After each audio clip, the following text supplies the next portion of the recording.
అందరికీ నమస్కారం. ఈరోజు మనం 10/3/2024 ఆదివారం రోజున ఉన్నటువంటి పంచాంగ వివరణ గురించి తెలుసుకుందాం. ఈరోజు శ్రీ శోభకృత్నామ సంవత్సరము, ఉత్తరాయణము, శిశిర ఋతువు, మాఘమాసము, కృష్ణపక్షము, అమావాస్య రాత్రి అనగా రేపు తెల్లవారుజామున 2:30 వరకు ఉండి తదుపరి ఫాల్గుణ మాస శుద్ధ పాడ్యమి ప్రారంభమవుతున్నది. పూర్వాభాద నక్షత్రం రాత్రి 1:54 వరకు ఉండి తదుపరి ఉత్తరాభాద నక్షత్రం ప్రారంభమవుతున్నది.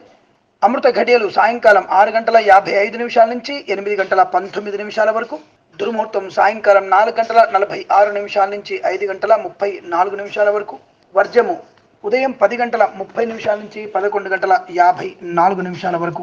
రాహుకాలం సాయంకాలం 5 గంటల నుంచి 6:36 వరకు వ్యాప్తి ఉన్నది.